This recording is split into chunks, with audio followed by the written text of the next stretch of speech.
Hello, everyone. My name is Kit. I'm with Chicago Reacts, and this is going to be a follow-up React video to something that I saw a while ago. The YouTuber who did this video, they go by the name of Syrmor, and it has to deal with a previous video where a gunner who served on a gunship during his time in the military, how he talked about some of the struggles and issues he had to deal with. And this is going to be a serious video. Of course, I said that in the previous video I reacted to. And of course, there were some moments of comedy and hilarity and some other emotions. It was an emotional roller coaster of sorts, but I think it's only fair that we just see the follow up to this. And so the title of this video is called Guy in VR Talks About Their PTSD. That's post-traumatic stress syndrome.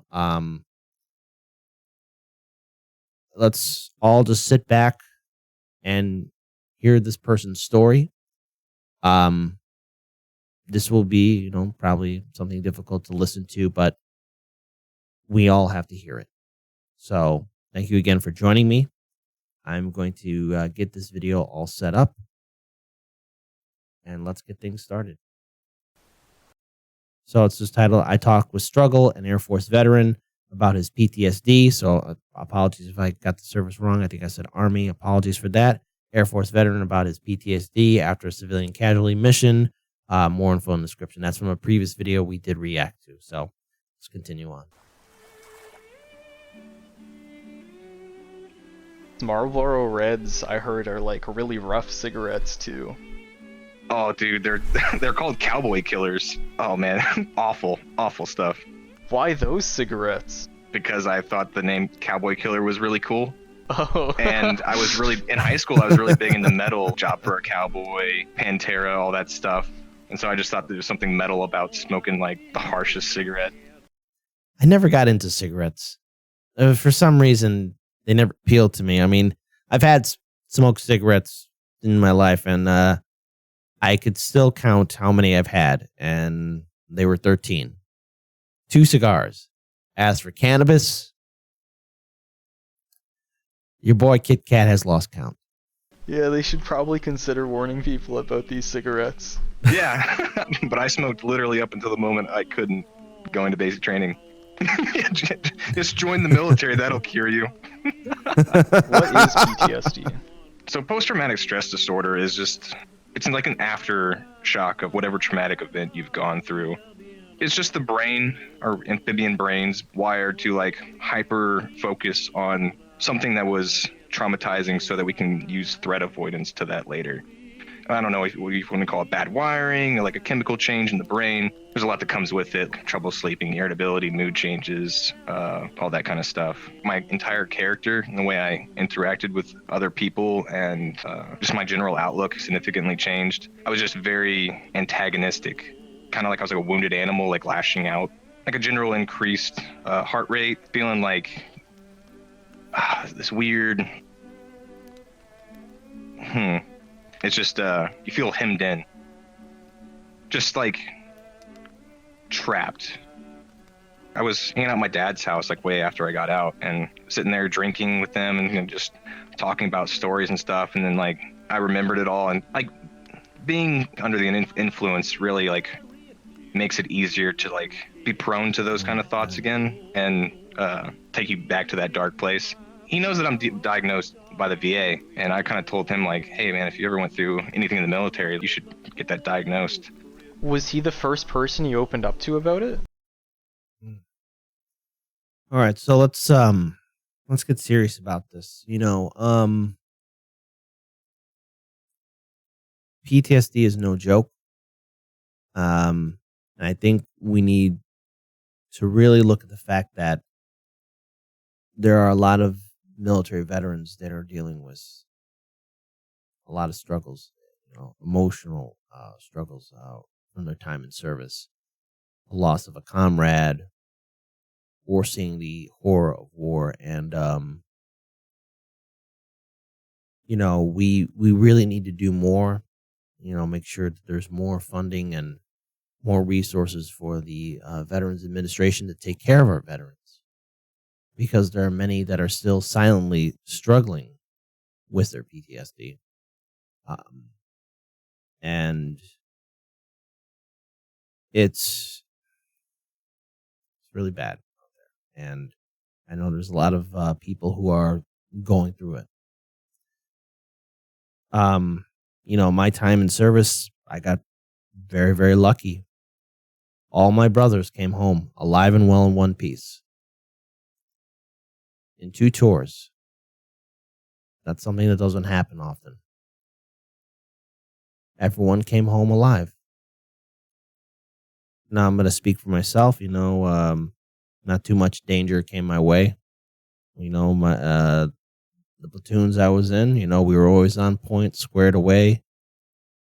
And everyone, in one form or another, dealt with the challenges that those 2 tours presented before us. And I'm very proud of the professionalism from my unit. But there's a lot of people who, unfortunately, while they did serve, lose a comrade. Or seen, like I stated before, apologies for the stutter, the horror of war.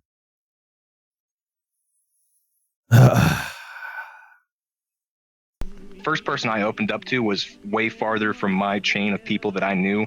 The first person I opened up to was like a stranger on the internet. They didn't know my name, and I don't even remember them. I was just like, hey man, this is all the stuff I'm going through. And they're like, damn, that sucks. And I'm like, yeah, I feel better, thanks.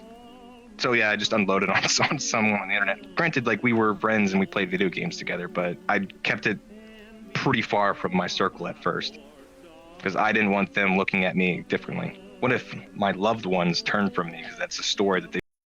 Yeah, okay. So, you hear this a lot, especially when you are serving. At least from my perspective, there was always that briefing of, hey, if you're ever going through something, you got to talk about it, right? But there was always that stigma that people will view you differently, and that's something that's still prevalent even in today. And anyone that's struggling with PTSD, you do have to talk about it. You do have to talk to the people who do care about you. And in one form or another, you just can't do it by yourself. Sorry, I don't mean to be pausing as much. I'll quit pausing from here because it's only fair that we hear his story. So apologies for that. But oh boy, just like the first video, this one's tough to sit through. And not that it's bad. It's just it's a roller coaster. It's a roller coaster. They just can't handle having that person around them anymore. My mom's a worrier. She was in the military for 20 years, but she's definitely a worrier. And I thought that like if I came out with it, she'd become, even more overbearingly like protective of me and stuff and like coddle me like a child. And it's like, I'm a war veteran. I don't want to be, handled like this fragile, cute thing. Who was the first person in your inner circle that you told? My cousin. Well, I probably don't want his name in there, but my cousin. You come home, they give you like 14 days as kind of like a break. And he lived within 8 hours of me, so I could go visit him. I told him the whole Helmand River Valley story. He was real sympathetic and stuff at first. I love him to death. Like, me and him are really close now.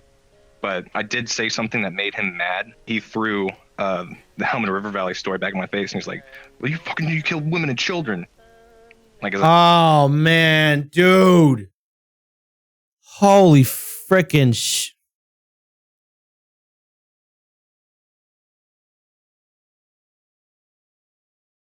Oh my God. In the heat of an argument too? God damn it. Like heat of the argument attack on me for whatever messed up joke I said. That was that was one of my worst fears is somebody else weaponizing my worst trauma against me. That's fucked And so up. yeah, I was really hurt. My feelings on it are still pretty much the same. Like there's still guilt and shame about like that mission. I don't think that'll ever go away. That's just something like the rest of my life will be a somewhat big thing about who I am as a person. When that was thrown back in my face at that time, I was still really kind of on fragile ground. So when he threw that back in my face, it set me back a while. I didn't talk to someone about the Helmand River Valley story for like 3 years after that. And I think the next person I told was another person that was out of my circle. And then like the first person I told in my circle was my buddy, my best friend. And even then, I neutered the story quite a bit. I had a Civcast incident in Afghanistan, and I pretty much just left it at that rather than spill it all. I'm sure we were like drinking one night, and it just came up. What had happened with my cousin just made me not trust other people with the story. I did actually have a sit-down chat with a therapist from the VA and kind of told him everything. I told him the same stuff I told you, like how I do meditation and I write and stuff. But he's like, you should always try to like get into these support groups. And I was like, yeah, I'm gonna pass for now. I might do it eventually in the future, but still wasn't wholly into the idea that I really wanted to fully embrace the fact that I have PTSD. Like, okay, cool, I have this diagnosis and all this stuff, but still trying to do it all on my own. Did you ever end up going to a support group? No, I didn't. Somebody else would tell a story, and it would tell me a story, and it would make me feel bad about like I haven't gone through like half of what this dude did, and I didn't really want to feel inferior to like their PTSD. I feel like there was always a worry in my mind that it would be like a judgment thing, and it's probably not. It's just that was my own hang up on it, why I didn't do it. It's got like its good days where like I feel like a perfectly normal person with no issues. Then there's like once in a blue moon where it's just like the entire day has just been sunk by like me remembering it and just being back in that initial place. Not meditation, not the writing, none of it helps. And I just have to weather the storm and just hope that the next day will be better, that I'll just wake up and I'll feel better. I mean, there are specific days like anniversaries of stuff that I remember typically is like a wash of a day for me. Just like I've had combat shoots on Christmas before. I had 2 combat shoots on Christmas. It's really hard to get into the gift giving season because I remember, oh man, I had killed people on Christmas. That's not merry. You know, apologies for pausing, but you know, and that's the thing is, it's always important to talk, but also to help people who are dealing with these kind of struggles. You know, there is a stigma, and there is, of course, the concern of their stories being weaponized against them. Compassion and kindness is needed. And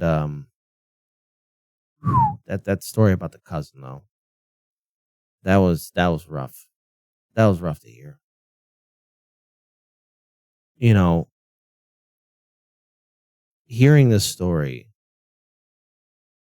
we're only scratching the surface of really what a lot of servicemen and women had to go through. And especially those that are dealing with the struggles of PTSD, your story is not inferior. Your story is just as important, and you should tell it. It's the only way to get better. Now, I'm not a doctor, so there you go. I'm not an expert in any of that, but oh boy. Welcome to Chicago Reacts, roller coaster emotion video right here. There you go. This is my alternate angle camera. It was the only thing I could find that was the right height. So, just ignore the creepy clown staring at you. You couldn't make it something friendlier than a clown? Where do you feel like you are with your PTSD now? I've generally accepted it now. It's overbearing at first. It's Very unbelievably overbearing at first. Soul crushing, but the longer it goes, the more it becomes your new normal, and it's not as devastating as it was in the beginning. If you could tell everyone in the world one thing, what would it be? Oh man, I should have thought about this before going into it. If you are going through like PTSD or you're in a particularly hard place, people are a lot more compassionate than you give them credit for, and if you turn to them for support, you will find people that will help you out. I think I was good. I think I was on a roll until I got to that part. We'll fix it in post.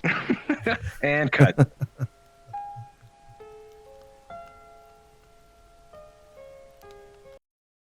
All right. Well, first, outstanding conversation, just like the previous one I reacted to on Chicago Reacts, and I'm still a little bit speechless. by the story that he told, not only the first time I reacted to it, but was the follow up too. Because I saw in the comment section in that video, "Hey Kit, you should react to part 2 of this video," because he goes into detail a little bit about his struggles with PTSD. And again, shout out to Syrmor. I hope I'm saying the name right. It's Syrmor, Syrmor. So be sure to subscribe to their channel. We'll have the link to the original video in the description box below. So be sure to check out the original video in its full content, as well as the previous video that we did react to here at Chicago Reacts. And he's right at the end of the video. You know, I believe, this is my personal opinion, just my opinion, that the world is filled with good people and that there are people that do want to help. We have to be open and we have to start trusting people and speak. We all have a story to tell. And you're not alone in your struggles or your fight, whatever it may be. And the only way you're going to get better, anyone that's dealing with any kind of emotional or psychological issues, PTSD, stress, anything of that nature, the only way it's going to get better is if you ask for help. There are people there that do care, even strangers. That being said, I want to thank all of you so much for joining me for this serious video. Yes, there were some funny moments here or there. But I'm very grateful that all of you joined us for this Chicago Reacts video. No matter where you are in the world, have a good morning, good afternoon, or good evening. Please take good care of yourselves. Take care of each other. My name is Kit. This has been Chicago Reacts. Take care and all the best, folks. Bye-bye.